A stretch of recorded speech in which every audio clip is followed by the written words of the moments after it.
All right, welcome back to Jonesycast. I'm Jonesy, and this is the cast again. Now we are back onto relationship advice.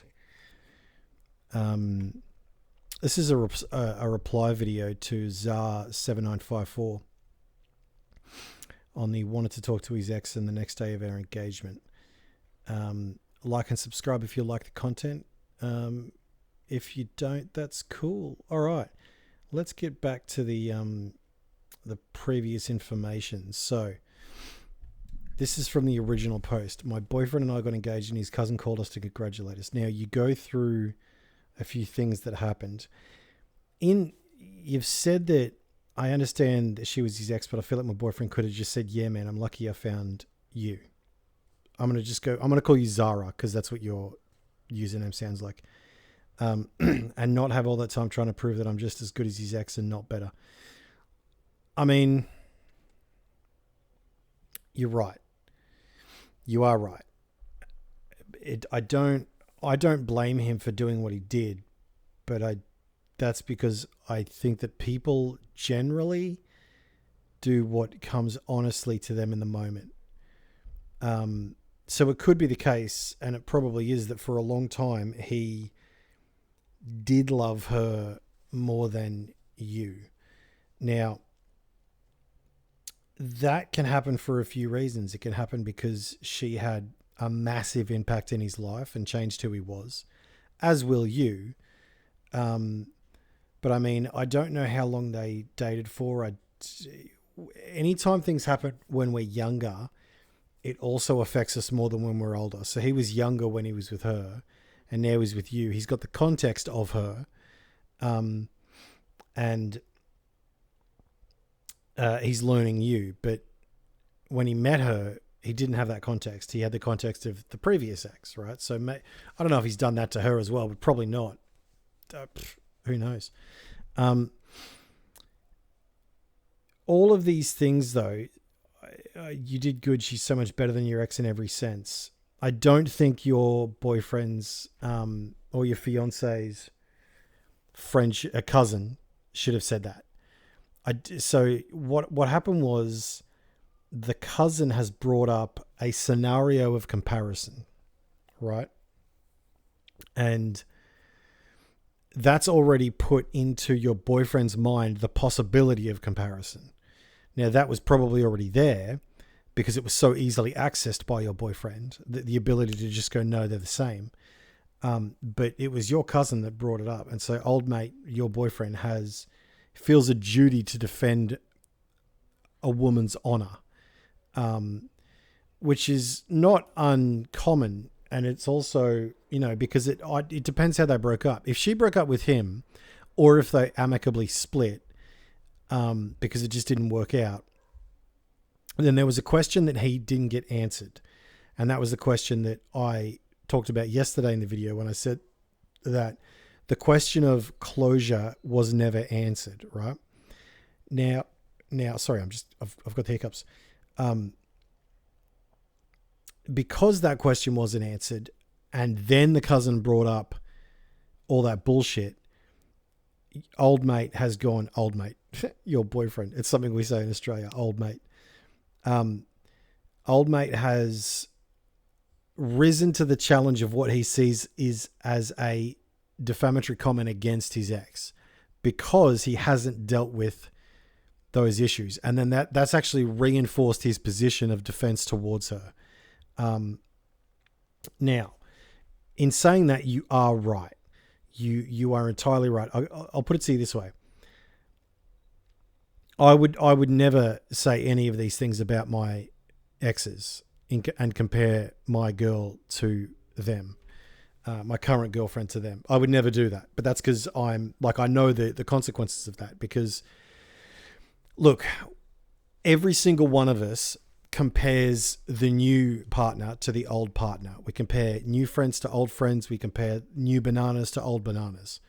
The new fridge to the old fridge, the new car to the old car. It's one of the reasons the process of discrimination in choosing the boyfriend or girlfriend necessitates comparison, right?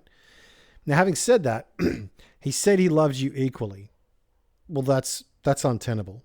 It's just untenable. Like, I don't know why he would have said that, but it was a foolish thing to say, right? I asked him if he thought I was prettier. He said he can't say anything about that. Look, it could be the case that the ex is prettier, and that's fine. That's fine. Like, look, I've dated girls that are prettier than my current girlfriend, but you're never going to get me to date them again because they're cooked in the head, right? Or they're too damaged, or there's something wrong with them somehow. And look, there are things wrong with me. Don't get it twisted. I'm just as bad, or if not worse than them. But I am incredibly attracted to my current girlfriend. I think she's banging hot. But having said that, if she was to ask me about another ex and she wanted the truth, I would say, yeah, man, like just looking at 2 pictures, she's hotter. And she's going to feel bad from that. But look, at the same time, you ask questions, you get the truth. And you've asked him a direct question. Now, I'll give you a little paradigm that I sort of use, right? It's that a lot of people don't get the truth because they don't ask the right questions. And they don't ask the right questions because they don't want to know the truth. Everyone wants to believe they are the prettiest or the hottest or the handsomest or the most attractive when it's not true. But we also have to understand that our partner is not with us just for that, because all those looks that you have are going to fade. So it's a good thing that he's not with you just because you are prettier. Now, having said that, all of this, maybe for the last 2 minutes, is making you feel bad. Don't let it, okay? Please don't let it. You were born the way you are, and you have to deal with what you have, okay? But we all do. Some people just get lucky. They just get lucky. Having said that, I think that you probably have a better and more suitable character than the ex. And the reason I say that is because there's the evidence that if she had better character, if she was more suitable, if she was better, they would have lasted. Now, it could be the case that she was better, but he wasn't better, in which case you've got a guy that got knocked back by another girl because of his inadequacies. But that's fine because they were inadequacies for her. So all of this is subjective and it's very messy, right? I think I would say that in terms of, I asked him if he loved me more than her once. He said he loved us equally. You asked the right question and he gave the wrong answer. That is the wrong answer. Okay. He needed to love you more and he needs to love you more. I love my woman more than I love my mother. And that's just the God's honest truth, right? I love my woman more than I love my mother. I have an attachment to my mother, but I haven't had the same experiences and the same future and the same conversations with my mother as I have my woman. I love my woman more than any other woman because, again, I have been deeper into her heart and I have let her deeper into mine than anyone in the past. Hands down, no questions, right? I know my woman better than her father, and that's because her father died when she was 15. But even if he didn't, it would still be the same because a father doesn't know his daughter when she's off with another man. That man knows the woman better, right? I don't have an answer for you that's going to make you feel better on this issue, right? And it's only because you have to allow the truth to be the truth. You have to allow him to find her more sexually attractive if that's what he feels, because that's what he feels. You can't change what someone wants. You can't change who they are in that sense, right? Now, having said that, you don't have to stand for it. You know, we have 3 options when an issue is presented to us: deal with it, change it, or walk away. Now, you can't change it because it's his prerogatives and desires and what he finds attractive. You can deal with it or you can walk away. I know you don't want to walk away, so you got to deal with it. Now, if you do want to walk away, that's a conversation for another time, right? And you need to have that conversation with your friends that have wisdom and your best interests at heart, with your family, members of which that have your best interests at heart and wisdom, and maybe professional like a counselor or psychologist or something like that. But you certainly don't need to have these conversations with me, okay? You need to have them with someone that cares about you and knows you, and then someone who doesn't know you, maybe, like a psychologist or counselor, and really have ongoing conversations. Honestly, if I was in your position as well, I would write a diary. I would write a journal about everything. Put everything in it. Put that you hate him if you feel that way. Put that you love him because you do. Put that you're angry. Put that you're sad. Put that you cried on the pages that you were writing onto, right? Put everything. Because what that does is it contextualizes it and it takes the burden off you and puts it on the page, right? It just does, because thoughts like these need to be explored. And the best way to do that is by you exploring them with yourself. I also have another tactic I can give you. It's called autolysis, which is where, so my name's Jonesy, right? And my first name is, I don't know if I've said it before. But anyway, I put my first name and then I write a sentence, and then I put Jonesy and write a sentence, and then my first name and then write a sentence, and then Jonesy and write a sentence. Asking questions of Jonesy, and then Jonesy replies with what he thinks, right?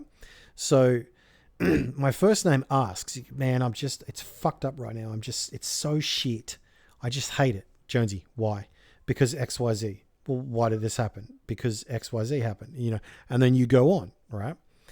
It's honestly a really good tactic to be able to put into context the issues that are flying around your head, because that's what they're doing. They're flying around your head, and then bang, TV comes on, or then bang, you got to go to the toilet, or bang, dinner's ready, or you got to go back to work, or you look at your Facebook, or whatever it is.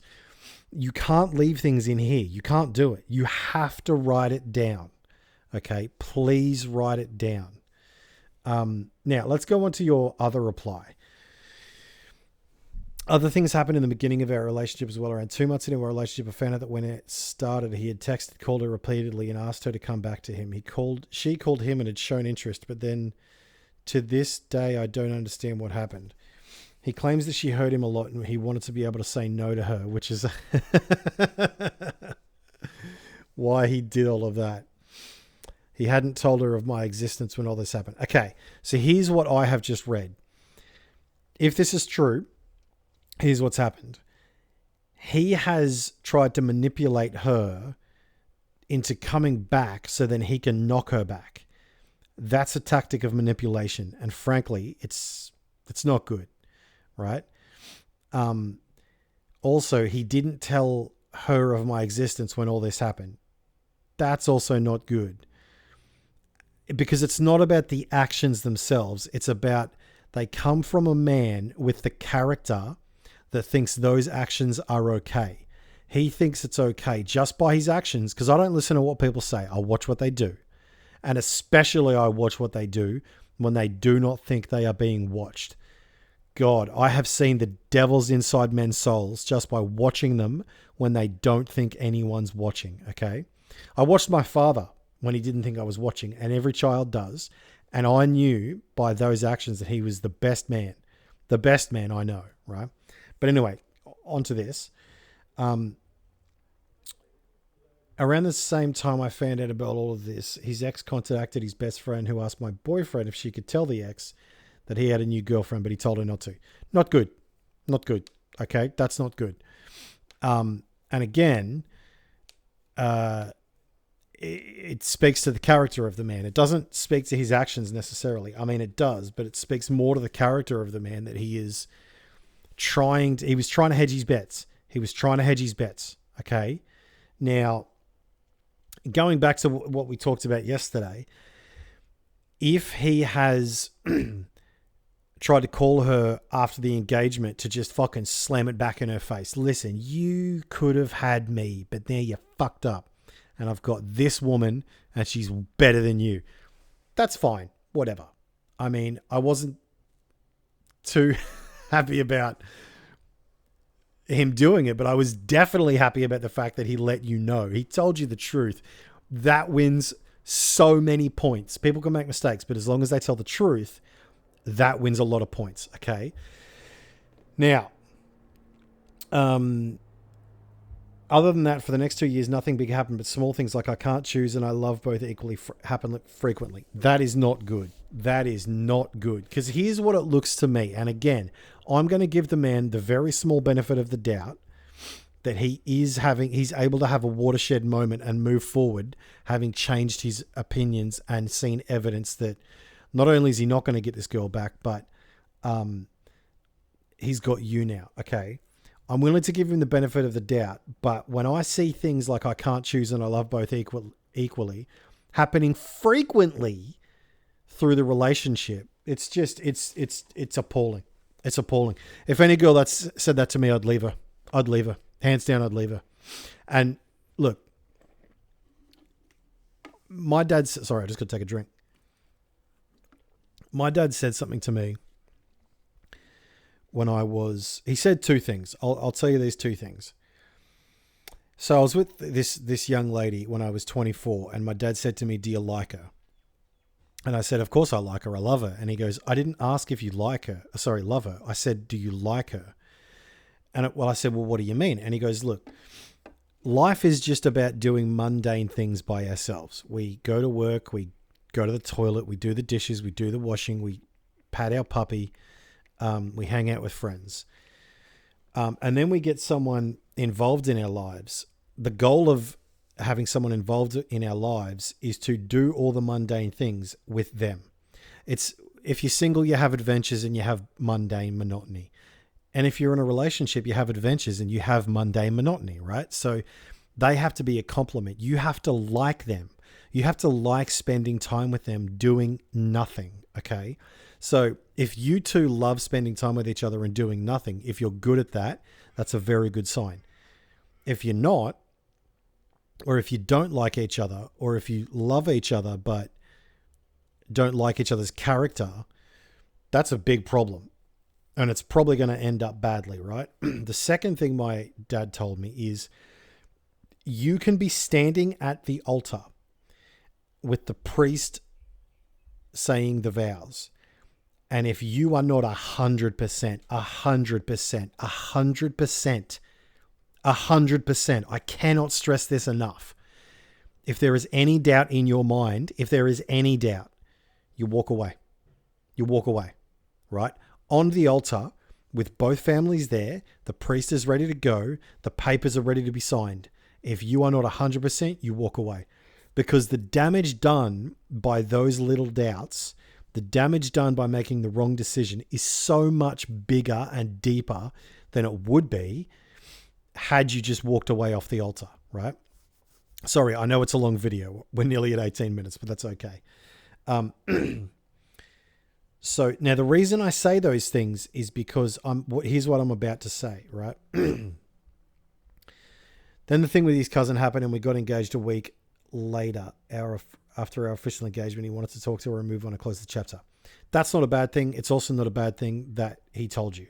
I mean, it's not a good thing that he wanted to close the chapter because it should have already been closed.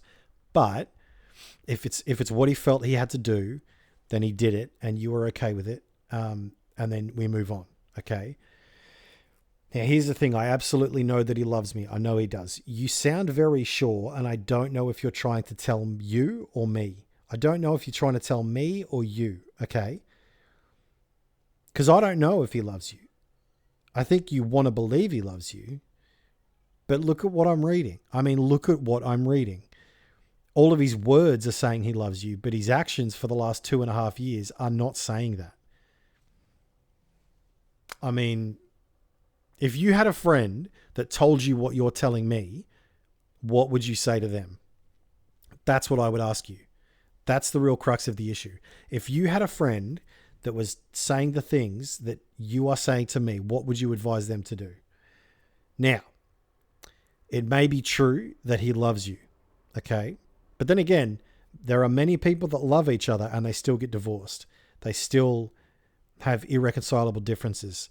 There are many men that love their woman and they still cheat. There are many women that love their men and they still, something goes wrong. So, I'm not too concerned that he loves you. I'm concerned about his actions and his habits and his consistency. I'm not concerned about his intentions. I'm concerned about his capability, his capacity to show his woman that he loves her. I've been feeling like a second choice and less ever since we got together and it's only getting worse with time because of all his actions. Well, there you go. I mean, look, if you feel second choice and less, I understand why, because of what you communicated. If it is true that it is only getting worse with time, if that is true, you have a relationship level problem. Okay? That's what you have. And I hate saying that. I really hate saying that because I do not like saying that, because the best option is usually to keep going as things are. But here's the problem. The best predictor of future behavior is past behavior. Okay? Sorry about that. That's traffic outside. The best predictor of future behavior is past behavior. So unless this man has had a watershed moment, unless he has really made the decision and had a come to Jesus moment, unless he's had that, this will continue. And if it does, here's what you need to do. You need to draw a line in the sand. Strange line there. But anyway, you need to draw a line in the sand. If it goes on for this long, if it goes on for another 6 months, 3 months, a year, whatever it is, I break up. Okay? Or if this doesn't stop before I get to the altar, I break up. I mean, you need to have a moment. You need to have a line which is drawn. Now, if his behavior changes and then you start feeling as a consequence of that better and better and better and more meaningful to him and more in his life and more in his view, good. Then you can forget all this talk and you can go ahead with this relationship. Okay. But I mean, yeah, it's Jesus. Okay. He's sorry. I know he is. He cried and apologized and told me he'll never make me feel like this again. Well, he can't promise that because he doesn't get to choose how you feel. I mean, he can promise that he'll never do that again, but God damn it, he better hold to that promise. He better hold to it. I mean, this is what I expect from him now. He never talks to her again. He never talks to her again. He never brings her up again. Actually, that's a bit harsh. He can talk about her, but it has to be in the right context. It has to be in the context of, listen, this is what it was like. He can be descriptive about her and he can talk, like, that's fine. But if it's, I miss her or you're not as good as her or comparison, like if he's going to compare, the conversation has to lead to you're better. You know what I mean? Otherwise it can get sort of hurtful. I've got a bug in my room. It's not that he doesn't love me. I know he does. Again, I'm not impressed by that. It's just that now I feel like I wasn't enough. I now believe that he still felt something for her all these years when I was with him. He did. I don't know. I guess I just feel broken. And I know why. I know why. Look, to sum everything up, I mean, I think you need to go see a counselor or a psychologist. Maybe not a psychologist because they're expensive, but if you can get a counselor, or someone, you can even do online counseling. I don't like it as much as in person, but if that's your only option, I think there's an app called Headspace. And again, I don't make any money from that, but I think it's called that.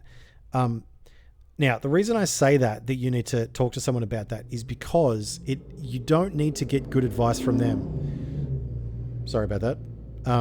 You don't need to get good advice from them. What you need to be able to do is articulate and speak.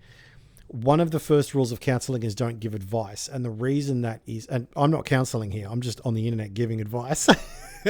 But one of the reasons they tell counselors not to give advice is because if you let someone talk for long enough, it's usually the case that they have the solution to their own problem.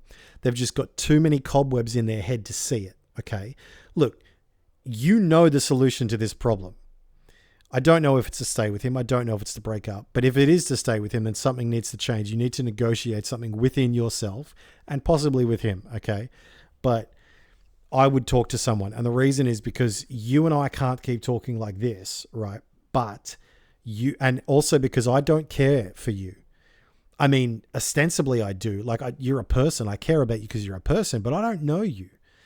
I don't know the intricacies of your personality and your weaknesses and your strengths and your likes and dislikes, and I don't have a history with you, right?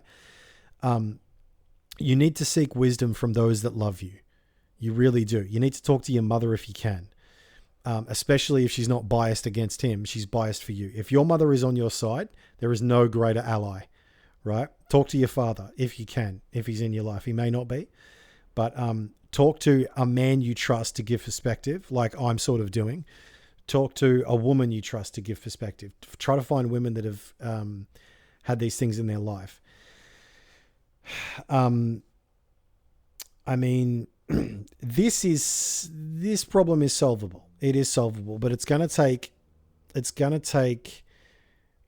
you need to be okay that she's hotter than you and that he's with you for different and better reasons. You need to be okay that this is a process of dealing for him. Okay. He needs to deal with it by himself, and that will take time.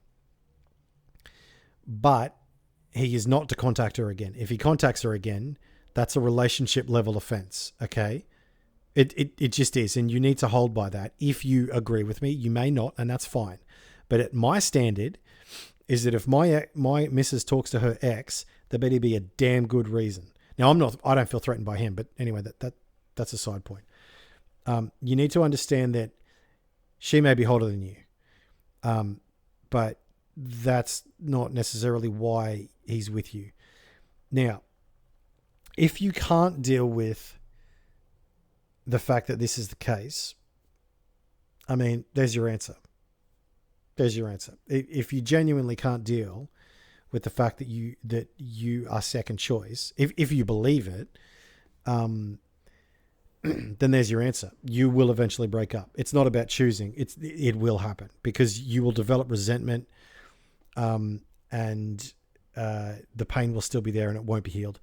Now, here's the practical side. Okay, this is the end of the video. It's been a long ass video. Here's the practical side. Go see a counselor by yourself or talk to friends and really just keep going and talking and talking and talking and talking and talking until you feel some semblance of peace, and do it until you feel peace. Chase this dog down the street until you catch it. Do not settle for anything less than peace of mind, okay? The second thing you're going to have to do is probably go to relationship counseling to facilitate the ability to say things to him that will hurt him, because you are going to tell him that the things he said hurt you, but he's told you that he's not going to do it again, so he's going to feel like you're bringing up the past. That's not the point. The point is that he's done things that have hurt you, and you still need to deal with them despite the fact that he's promised to not do it again. That's really important. People need to be able to be told things that hurt and not get offended and defensive.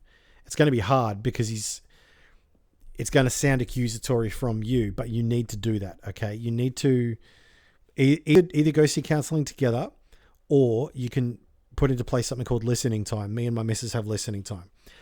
I speak and she doesn't say a word. She doesn't say a word. It hurts. She cries. She gets angry, but she does not say a word. And she holds to that principle. Then she talks. She can reference whatever she wants. She can say whatever she wants. She can call me an arsehole. She could say that I'm hurtful towards her. She can accuse me of whatever she wants. And I don't say a goddamn thing. And the reason I don't is because I hold to the principle. I have to let her finish.